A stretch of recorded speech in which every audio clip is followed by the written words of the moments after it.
আসসালামু আলাইকুম এভরিওয়ান।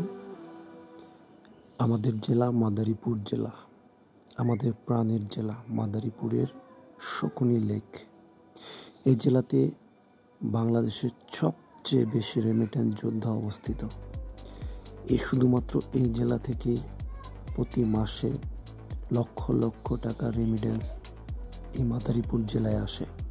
এই মাদারীপুর জেলায় কিছু সাহসী রেমিটেন্স যোদ্ধাদের বসবাস, যারা জীবনের ঝুঁকি নিয়ে ফ্যামিলির জন্য, দেশের জন্য, নিজের একটু ভালো অবস্থান তৈরি করার জন্য সেই ভূমধ্যসাগর পাড়ি দিয়ে তারা আজকে দেশের জন্য লক্ষ লক্ষ কোটি কোটি টাকা রেমিটেন্স পাঠায়।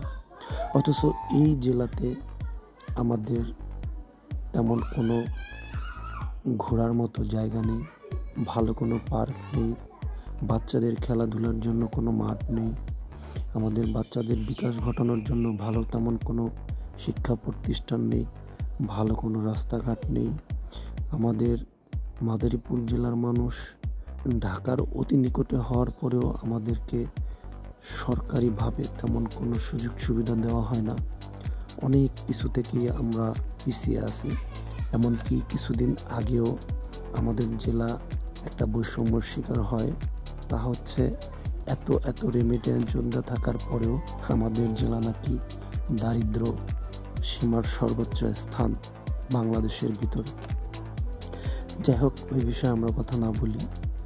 প্রত্যেকটা প্রবাসী ভাইয়ের জন্য বুক ভরা ভালোবাসা ও অভিনন্দন রইল। ভালো থাকেন দূরপ্রবাসে। ফ্যামিলি ছাড়া দূরপ্রবাসে থাকা কতটা কষ্টকর, যে কখনো ফ্যামিলি ছেড়ে দূরপ্রবাসে না থেকেছে সে কখনোই বুঝবে না আপনাদের কষ্ট। আমিও একজন ব্যর্থ প্রবাসী, তাই আমি আপনাদের কষ্টগুলো বুঝি। ফ্যামিলি ছাড়া বিদেশে থাকা অনেক কষ্ট। আপনাদের জন্য অনেক অনেক অনেক ভালোবাসা রইল, অনেক দোয়া রইল।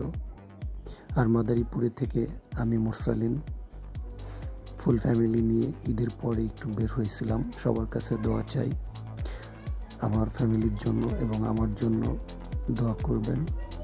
আপনারাও দূরপ্রবাসে অনেক ভালো থাকবেন। আসসালামু আলাইকুম ওয়া রাহমাতুল্লাহি ওয়া বারাকাতুহু।